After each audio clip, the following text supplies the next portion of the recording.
Israel और Iran जो आज एक दूसरे के जानी दुश्मन बने हुए हैं और एक दूसरे को ख़त्म करना चाहते हैं,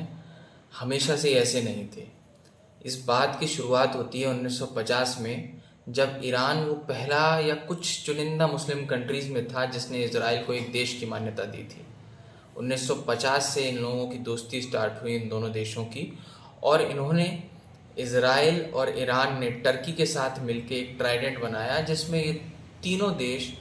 एक दूसरे के साथ व्यापार किया करते थे, मिलिट्री एक्सरसाइजेस किया करते थे, आर्म्स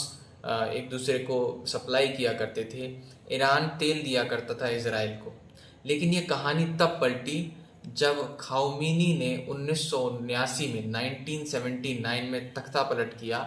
और एक इस्लामिक स्टेट का गठन किया ईरान में। ये देश अब यूएस के अगेंस्ट अपना विचारधारा रखता था और इसने इज़राइल को एक देश मानने से भी मना कर दिया। लेकिन 1980 में जब ईरान और इराक की युद्ध हुआ तो उसमें बैक चैनल से इंटेलिजेंस के थ्रू और आर्म्स प्रोवाइड करके अभी भी इज़राइल ने ईरान की मदद करी,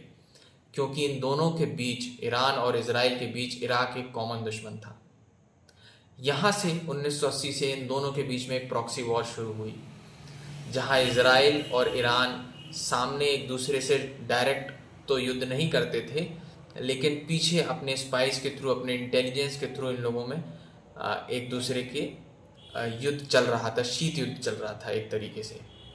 ये शीत युद्ध आगे और एस्केलेट तब हुआ जब 2010 के बाद ईरान ने अपना न्यूक्लियर प्रोग्राम डेवलप करने की कोशिश करी और इज़राइल को ये लगा कि अगर ईरान के पास न्यूक्लियर पावर आ गई तो इस रीजन में ये बहुत बड़ी इंस्टेबिलिटी हो जाएगी, क्योंकि यहाँ पर ईरान में एक मिलिटेंट इस्लामिक स्टेट है ये। तो मिलिटेंट्स के पास अगर न्यूक्लियर पावर आ गई जिस तरीके से पाकिस्तान के पास है, तो ये इस पूरे रीजन के लिए बहुत बड़ा खतरा हो सकता है और इज़राइल के लिए बहुत बड़ा खतरा हो सकता है। इसके बाद इज़राइल ने अपनी इंटेलिजेंस एजेंसी जो मोसाद के नाम से है उसके थ्रू ईरान के बड़े बड़े साइंटिस्टों को दुनिया भर में जहाँ भी वो होते थे उनको